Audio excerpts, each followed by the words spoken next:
We love fantasy football. We're not very good at it. We don't really dedicate a lot of time and attention to it, but it's fun to have a little extra sweat and also be in leagues with some of your friends from back in the day. For bragging rights, it's always a good time, right? And the problem is when you have the number one overall pick, there's too much pressure because you can try and go with the sure thing. You can try and go with the big upside guy. You could take a chance and try and be all fancy. It's tough because you just never know. Frankly, if you're in a 12-team league, you'd rather be drafting at 12, 13 on the turn rather than 1 and then, 24? It's kind of rough. But Dalvin Cook, his role is reportedly going to be expanding this year. Kevin O'Connell has been talking about him being used as a receiver. The reports out of Vikings OTAs of minicamp is him lining up as a true blue wide receiver. His usage is going to go up. They just want to get him the rock in more and creative ways. So, Dalvin Cook, Randy Moss is here. We've talked about Dalvin Cook's going to be Marshall Faulk 2.0. Woo! Reborn. I'd love to see it, man. So the question is, should Dalvin be the number one overall pick in fantasy football? Now, it's going to be kind of tough, and this is Tristan Cockross from ESPN's fantasy football rankings, full point PPR. Now, if you're not playing PPR, you should be at least half-point PPR, man. So, there you go. But his rankings are JTT, Jonathan Taylor-Thomas, the pride of the Indianapolis Colts, up at 1. McCaffrey at 2, even though McCaffrey's coming off an injury. Eckler at 3, respect, as well as Derrick Henry at 4, sure. Cooper Kupp at 5, Justin Jefferson at 6. Ooh, love to see that. And then Dalvin down at 7. Now, it's interesting because I think that they're balancing Dalvin's injury history, but also, what about McCaffrey's injury history? What about Derrick Henry's recent injury history, plus Derrick Henry's age?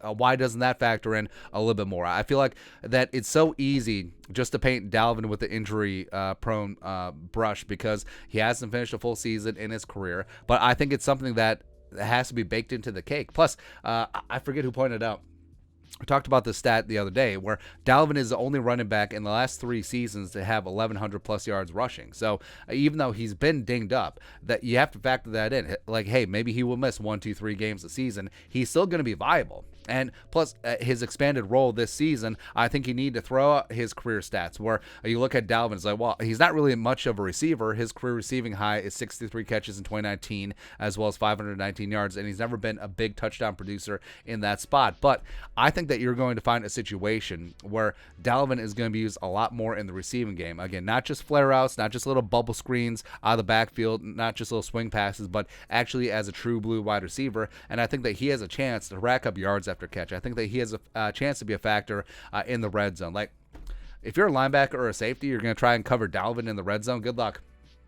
Best of luck to you, man. But again, looking at the games played, it never made it to a full 16, never made it 17 games last year either. But the numbers, you can't lie, especially 2020, where he racked up 1,557 yards rushing and 16 touchdowns. He was a force. He was an absolute force and a monster, and he can still be that dude. As of right now, his ADP is hovering around that 7 area. And so right now it's very early in the process. So ADP is really syncing up with Cockcroft's rankings in that regard. But I wouldn't be scared off. I wouldn't be scared off because I do think that Dalvin has a chance to really explode in the Kevin O'Connell offense. So the Vikings, just in general, will be scoring more points. We'll have more opportunities in the red zone. And if you're playing in a PPR, and if it is true that Dalvin is going to be more of a receiver, his upside is nearly unlimited. It really is. And even if Madison gets some work, even if Kinkenny and maybe even Ty Chandler get a little bit of work in the backfield, I think that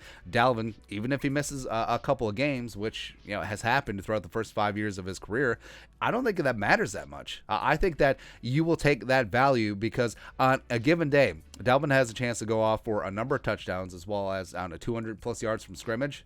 Maybe before it was like 170 on the ground, 50 receiving, but maybe it's 100 somewhere in there, maybe 2-3 touchdowns in there. Also, of that 100 yards receiving, maybe it's a 7, 8, 9, 10 catches, and you will absolutely take that to the bank, man. So I would consider, like, if you're in a redraft league and you get number 1 overall pick, I would consider taking Dalvin at 1 because even though, yes, Jonathan Taylor-Thomas, that's the safe pick, yes. But other than that, I mean, everything else is wide open. I mean, Eckler has had injury histories before. McCaffrey, yes. Derrick Henry, for sure. Cooper Kupp, can he repeat his Triple Crown season last year? I don't know. But also, if you take these rankings and chop them down to a